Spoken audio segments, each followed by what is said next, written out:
Welcome to the RV Entrepreneur Podcast, the weekly show for nomads, work campers, RVers, and entrepreneurs looking to earn a living or build a business while enjoying the RV lifestyle. This week's host is Kimberly Crossland. Let's settle in and enjoy the RV Entrepreneur Podcast, brought to you by RV Life.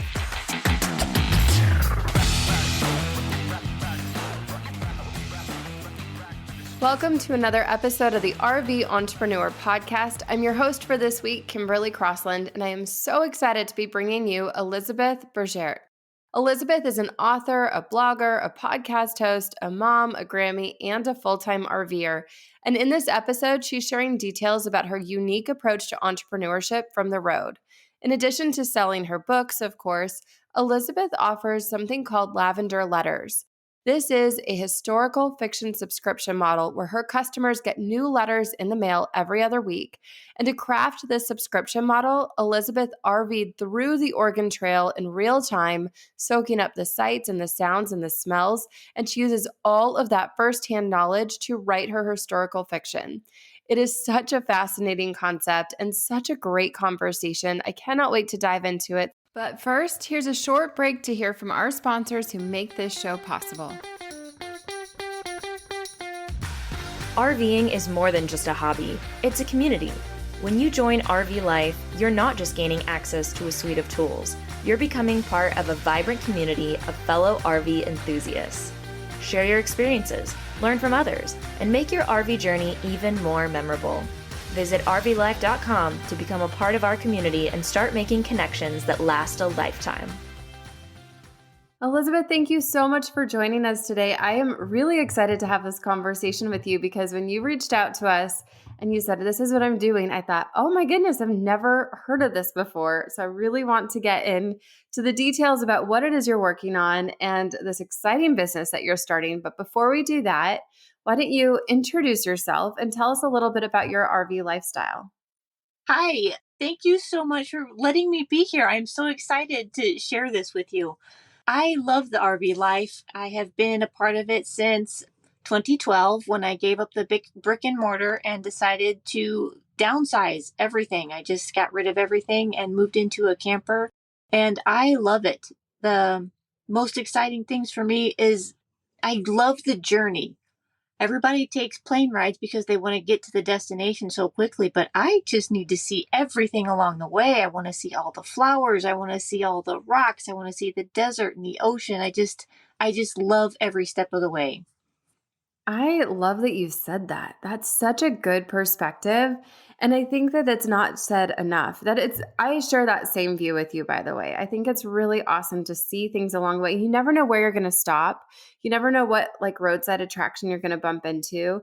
It's really fun. And I love that you said that you like the journey. And that's also very akin to entrepreneurship because we don't create something to have it done. We create something to offer it to the world and to bring it out there. And so I love what you are creating with your business. Can you tell us a little bit about how you make money from the road and what your business is? Yes, absolutely. Well, I am umbrellaed under the title of author. I have a few standalone books that I have out there, but I was struggling with not being able to create the stories fast enough. It used to be my favorite compliment. I read your book in 3 days and it was so great. What's next? I didn't have anything that was next. So I was trying to figure out a way to stretch out the whole story process so people can really get into it, because we're such a binge culture anymore that we would just throw ourselves into it, read it, watch it, whatever, and then it's done. You don't think about it again. So I created something that I'm calling Lavender Letters, and it was inspired because I followed the Oregon Trail in real time, or as close to as real time as I could get, a few years ago.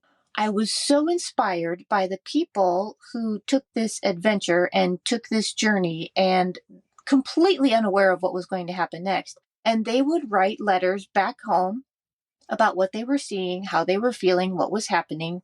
And I decided to take that idea and create a story around it. So Lavender Letters it's a story that takes 24 letters to get to the end of. And what makes it unique is they are actually letters or journal entries or newspaper clippings, and they will get mailed to you to your actual mailbox every other week. That is so cool. I love the Oregon Trail story.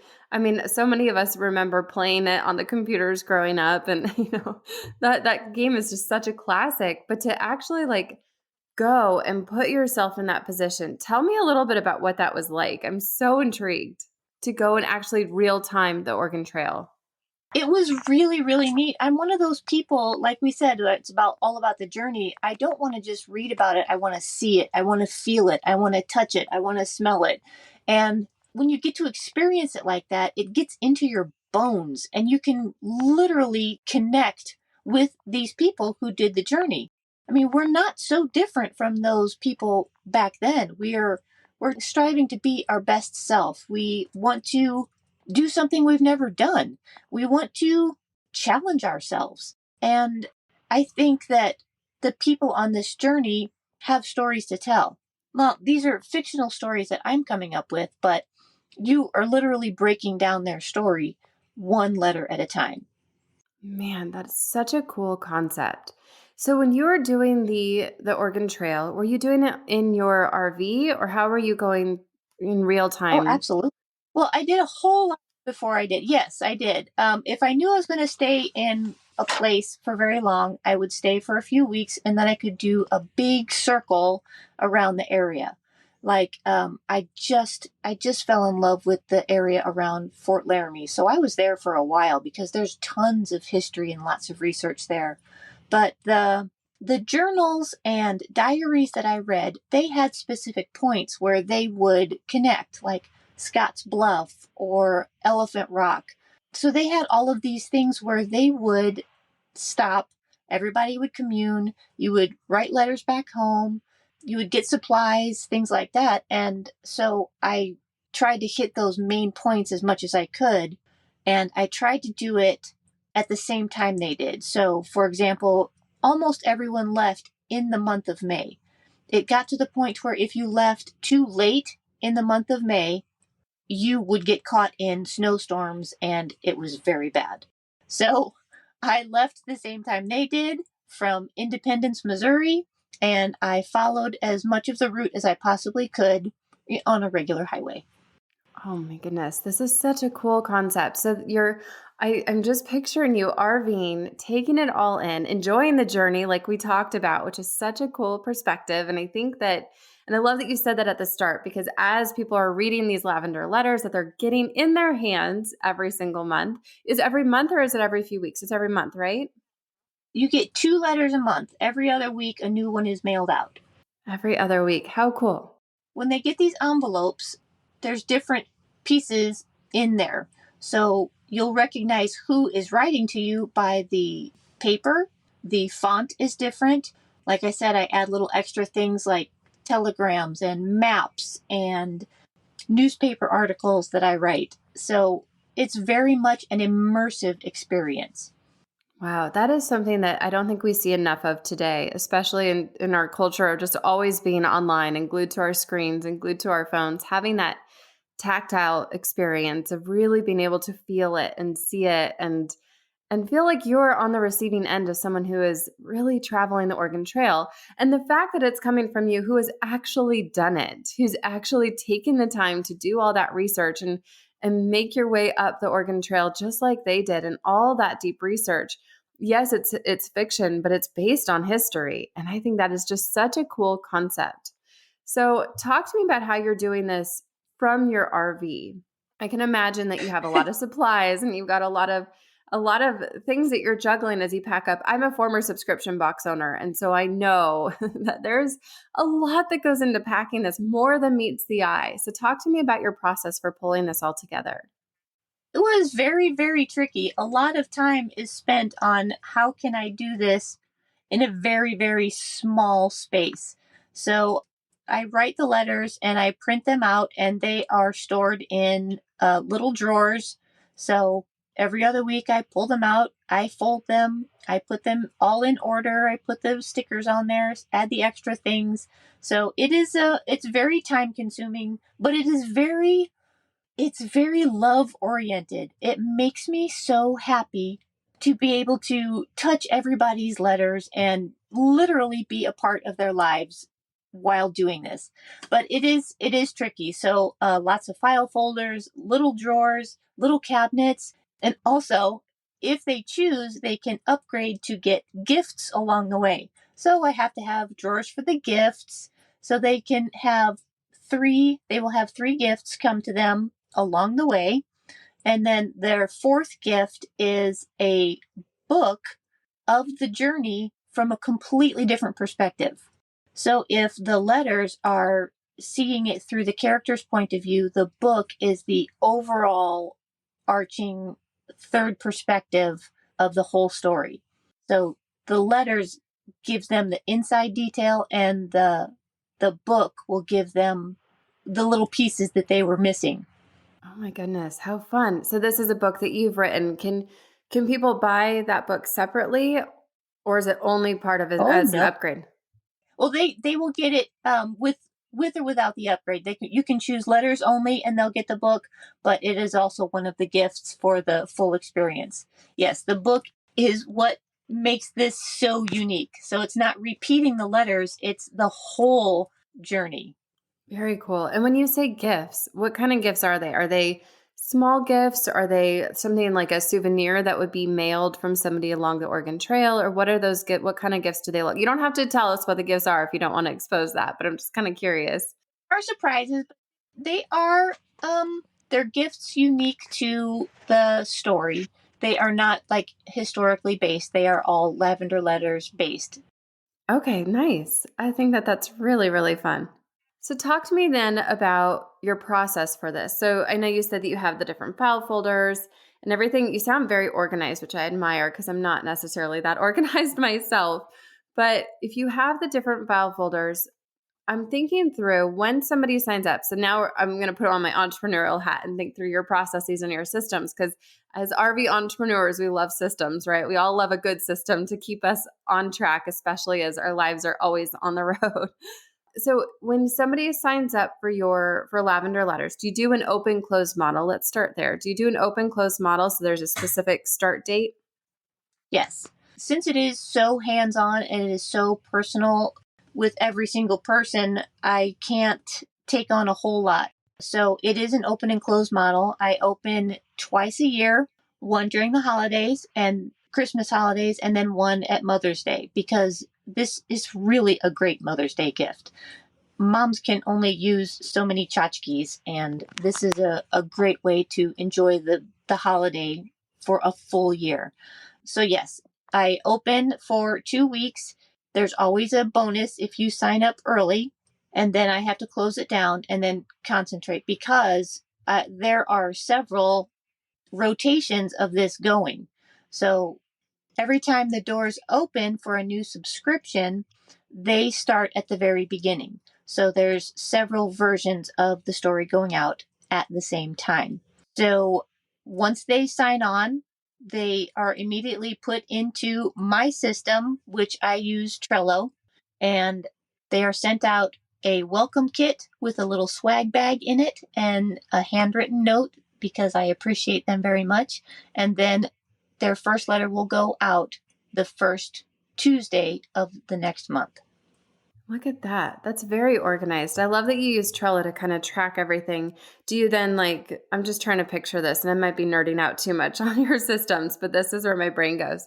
Do you then, when they're sent the swag bag, do you kind of just shuffle them across on a Kanban type board where it's the different columns and each person's its own little travel, almost like they're along the journey too within your system. I'm just visualizing it and I think it sounds really cool, how they're progressing with you, but they can come in at different entry points.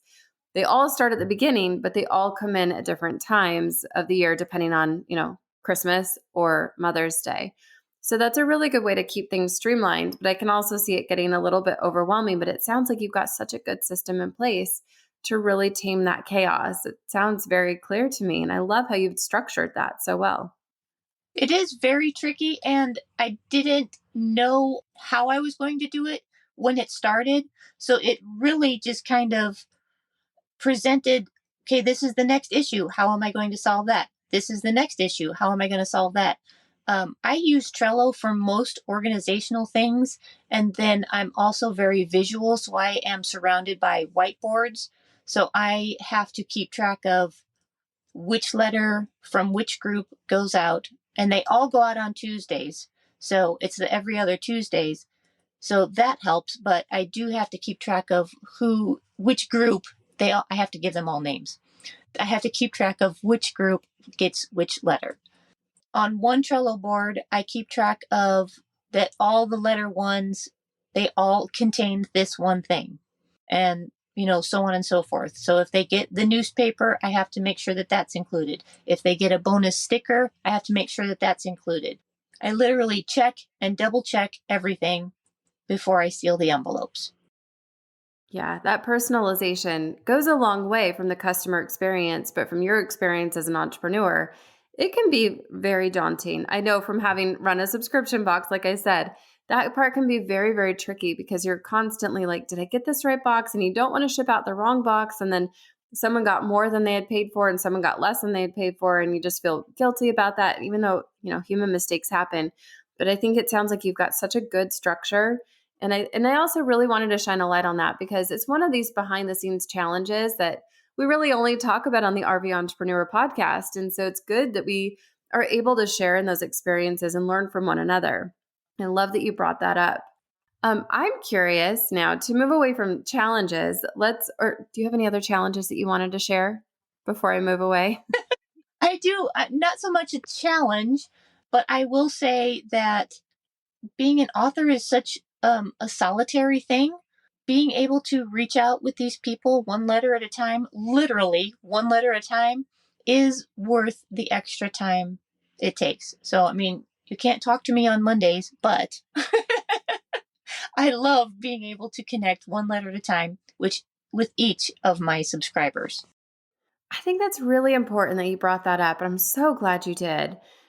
And being an RVer is kind of an isolating way to live. We're traveling and we all take different journeys ourselves.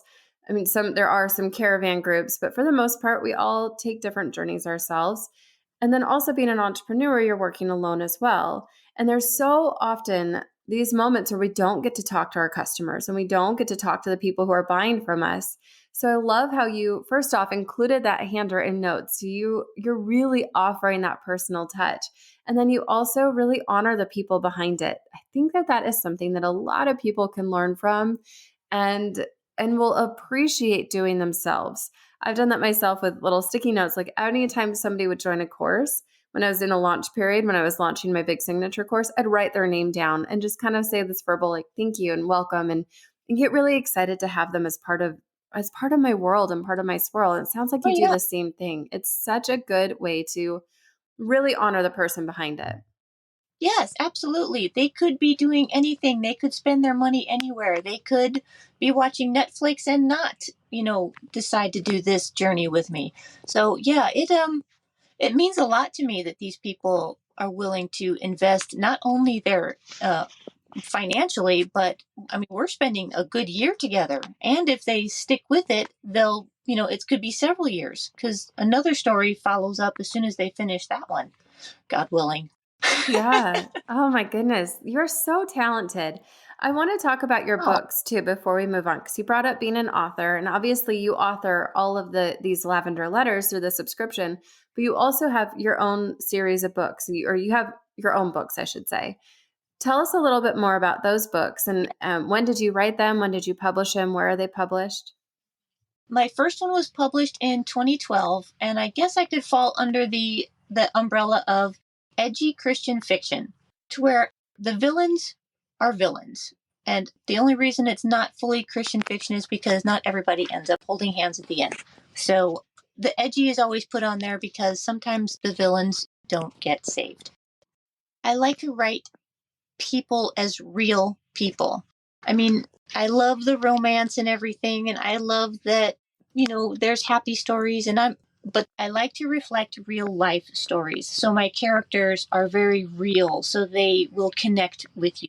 So I wasn't allowed to just call myself a Christian fiction author because I do have a lot of real life stories in there.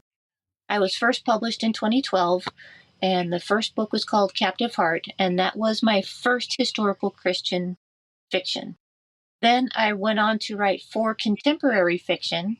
I dabbled with some nonfiction in there, and then my last standalone book is a supernatural fiction because it has angels in it. And all the while, my people kept on saying, go back to historical fiction. Can you write another historical fiction? When are you going to write another historical fiction? Well, I hope they're ready because there's 5 years of these Lavender Letters coming their way. Oh, wow. And what a gift that is. I love that so much. And I want to say something. I want to go back to what you had said earlier, that you write from a real person's perspective. Like, these are real people having real lived experiences. And I think that that gets lost so often. So I wanted to kind of jump out of my chair saying, yes, thank you. Because that, to me, we live in, you talked about, we live in a binge culture. We also live in a culture of Instagram happy, Facebook happy, where we show all the glitz and the glamour. And that's also why I like to talk about the challenges of entrepreneurship, because they're there and they're real and they happen to all of us. Life happens to all of us. We all have these human experiences that we go through. And the fact that someone can sit down with one of your books, Elizabeth, and open it up and say, okay, I'm not alone, and someone else has experienced hardship.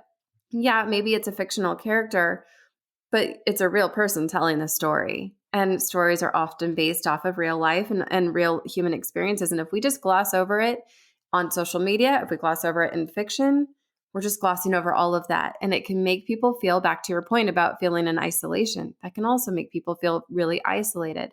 So you, Elizabeth, I see you as being this amazing connector of people through the work that you do. And you're able to really help people feel seen and appreciated. And that is a huge gift. And I hope that you feel that, because that is something that is so needed in the entrepreneurial space. It's so needed in business in general. And so thank you for the work that you do, because that's really important to help people feel seen. And now when people go to sign up for Lavender Letters, they will know that there's Elizabeth on the other side, writing down their name, handwriting them a note, and really thanking them for being there. That's huge. That's absolutely huge. So I want to move into, before we wrap up, because I know that we're running out of time together, but I want to talk before we do wrap up. Let's talk about some strategies for getting in front of new readers and getting your story out there, especially because your story is a little bit more, I don't know that maybe it's a little bit more complex, but the business model is not your typical business model. You buy the product, you walk out of the store, you use the product. This is more, they're going on a journey with you, and it's a long journey and it's an exciting journey. And it's one that's not going to feed into that binge culture, because it's an every other week type of a gift that they get in the mail. I consider it a gift. And so talk to me about different strategies that you're using to grow your business, to get exposure. Obviously, coming onto podcasts, we're so glad that you came onto the RV Entrepreneur. But what are some other ways that you're getting in front of people? How are you telling your story? That is actually probably one of the biggest struggles because it is so completely different. People aren't used to it. They want to just go to Amazon or Barnes and Noble and grab the book and just be done with it, read it and be done. It is almost like you have to retrain them to a new experience, which is actually an old experience. And it's okay to unplug. It's okay to unwind and just relax for a few minutes. And the people who have received the letters, they say that it was hard at first because they want the next part of the story like right now, but they are so excited waiting to get to the next letters. It might take 10 days, it might take 14 days, but they get so excited looking for that purple envelope in their mailbox. So reaching people has been a struggle because when you're talking on social media, for example, you only get that quick blip of a funny meme or something that, flashes out at them, but they don't stop to read why this is so completely different. So my strategy has been to go back to creating a community. So if people like me, then they're more willing to see what I'm doing. They're more willing to look a little bit deeper, or if they hear something, they might want to go further and like see what she's about. So I am very much invested in people, and I am an introvert. I'm very introverted. And so my word for this next year has been community. So I've been trying to figure out how to reconnect, start doing book signings, and just put myself out there, because technically I am the brand. And if they are willing to connect with me, then they'll be willing to see what's in my world. That's my plan anyway. I don't know. I don't think there's a quick way to put it out in front of people and be like, hey, buy this right now, because it's not at Walmart and it's not, on Amazon. So it's tricky. It is, but I think that your idea of creating that community, you're going to get people emotionally vested in your brand and in your work, and that will spark word of mouth marketing like no other. That's really, really exciting. And I also can see that if you can leverage your RV lifestyle to go out to different book signings and say, hey, I'm going to be in this town, would love to meet you. You can still feed your introverted self, but because I'm also an introvert, so I feel that, that you can go back to the camper and like have that alone time to recharge. But you could spend a couple hours and like have those meetups where, hey, we're going to talk about XYZ and maybe like just those different topics and building that community. People are going to follow that. They're going to get excited and it's going to be different, which is a good thing. Consumers today are really craving something different and more personal. And I see this pendulum. The pendulum swung over for a very long time into convenience. And we're not swinging away from that necessarily, but we are really missing that community, that Right. connection where you go down to the local general store and they know who you are when you walk through the door.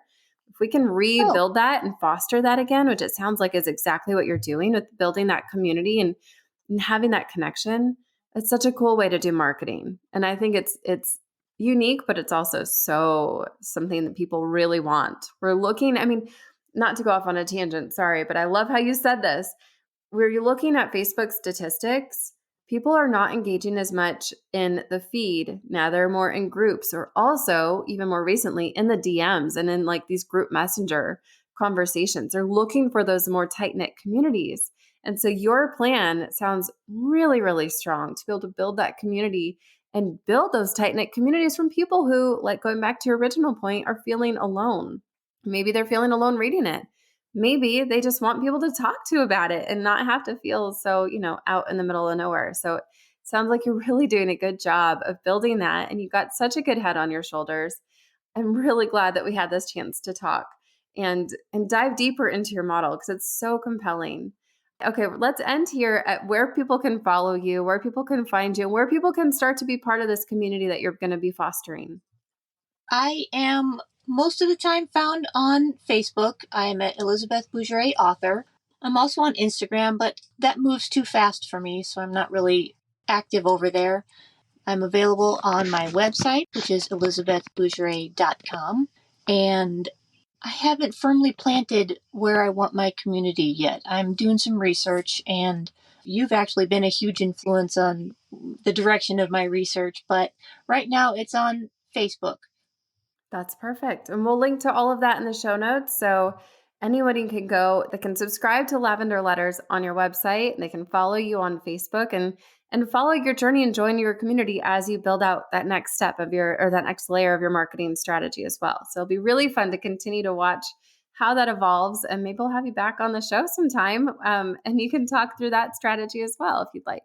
But for right now, it was so good to chat with you and get to know you a little bit better. I think you brought up some really, really important points. And it is clear that you have a really strong way with words. So I know that if you write as well as you speak, which obviously you do, then it's just going to be such a gift to get those letters. So thank you for joining us. Thank you. Wasn't that a great episode with Elizabeth? I was so excited to hear her take on how she's used her RV lifestyle to really go out and explore and create a business based on her adventures. I loved how she said that she loves the journey specifically. It's not about the destination, right? It's about the journey, and she loves the process of getting to know all these different experiences and places and people that she's meeting and really using those to turn them into not only a business, but also just this beautiful life that she's creating for herself. I also love how she shared with us her organization system in such a small space. It's always fun to hear how people take what they're doing and they leverage their small space to really build a business. Having a product-based business myself, I know that organization is no easy feat. And so for her to be able to turn her small space into something that can be so organized and so well put together and systematized is really, really impressive. I hope that you got so much out of this episode today. And I invite you to come and follow her along on Facebook like I am doing. Go check out her website. And of course, go and sign up for her Lavender Letters. The doors are about to close on this round. So you need to go and jump in quickly or squirrel it away so that you can jump in for the next round when she opens her doors right around Mother's Day again. Definitely want to go check it out. It's super impressive and it's always fun to support a fellow RV entrepreneur.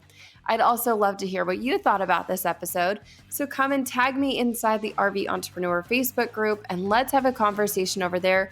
Continue this chat about all the fun things that Elizabeth is doing and how you are running your business from your RV. Talk to you next time.